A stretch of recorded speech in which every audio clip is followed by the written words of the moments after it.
I think this is one of those times where we want to take a deep breath and say, oh, here we go again. All of this Jesus talk about what it means to be in community, what it means to be in relationship with one another. And last week we had these words about what it meant to find reconciliation, to go to the one who has wronged you, to make your case, to talk about the wrong.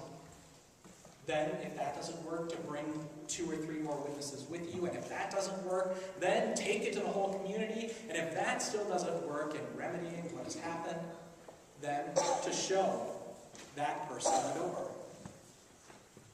And then we come today to again hear about what it means to be in community, what it means to be part of the church, and what it means for forgiveness, to be part and parcel of that community.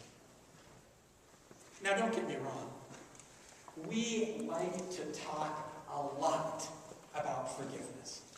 And oftentimes, at the beginning of the service, we come to the font, or we come into this place of worship, and we give the brief order for confession and forgiveness.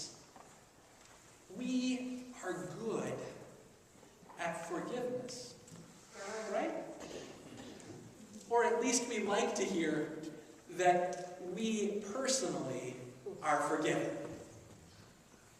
But what happens when the forgiveness is now about how we relate and connect with another?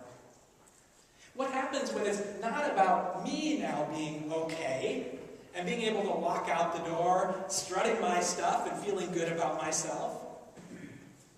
What happens when it's about how I am called to look at the other person that I encounter?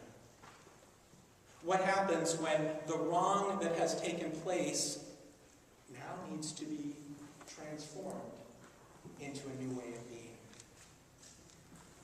Sometimes we struggle with that in mighty and mighty powerful ways.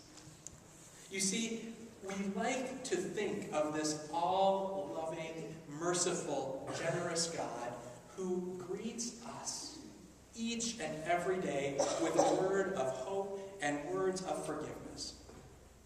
That whatever we have done, whatever wrong has taken place, now can be let go.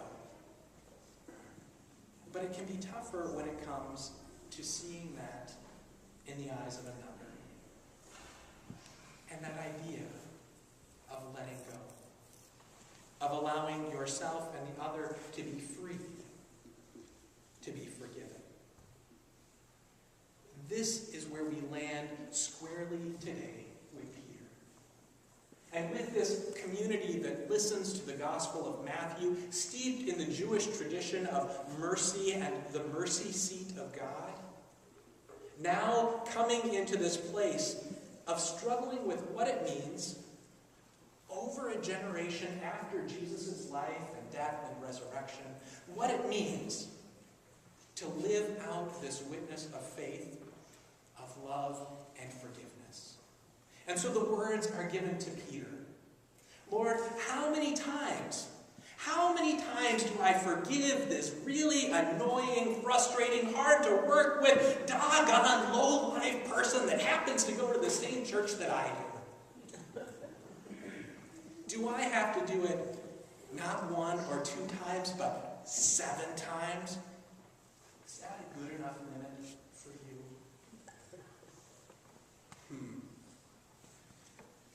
Jesus turns to and says, not 7 times, but 77 times. Or some would even translate it as 7 times 70 times.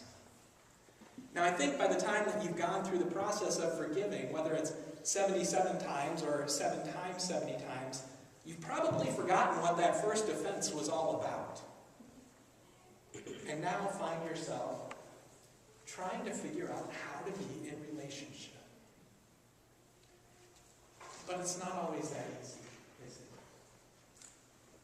We know that forgiveness is hard.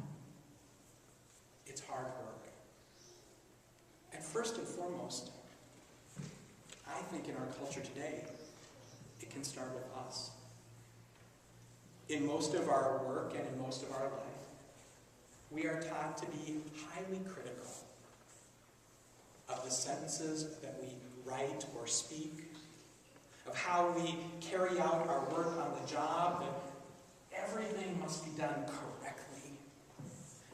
We become critical about how we keep our house, about the dust on that upper shelf that we never seem to get to. We get critical about everything about ourselves. And when we become critical about ourselves and are constantly weighing ourselves against this standard that we have created, then what happens when we meet someone else and they love us? We hold up this incredible benchmark bar that is so difficult for them to meet. We know we can't even meet it ourselves. And so we start there. We have to allow our expectations to fall away in a sense, and to engage in real, true, and hard relationship. Allowing ourselves to know that person richly and deeply. Allowing ourselves to know ourselves richly, wonderfully, and powerfully. And to scrub away some of those bars that we have created. And then ask ourselves, what does it mean in this moment to forgive? To forgive this one person. And to struggle with it. Now, I also want to lift up, as we talk about forgiveness, that there are things that do intense harm. Intense harm to individuals and communities. I do believe that forgiveness is possible. I don't always believe that it's healthy to let go or forget. I think there are times where we carry that or allow that to inform our relationship. If someone has completely broken our trust or has been abusive, verbally, emotionally, physically, I think it's okay to be guarded. I think it's okay for us to remember. But for the sake of that person and ourselves, there is a way that we need to move forward in forgiveness. There is the opportunity for us to, in a sense, let go of that instance that has done harm and to find a new way of being in relationship. And my guess is that's something that Peter and the disciples were well aware of. They knew people who had the minor infractions, maybe ate the wrong food or mixed their dairy and their meat and didn't keep kosher in exactly the right way, or went out and did that one thing on the Sabbath that they really shouldn't have done, or ate vegetables and meat, as we find Paul struggling with.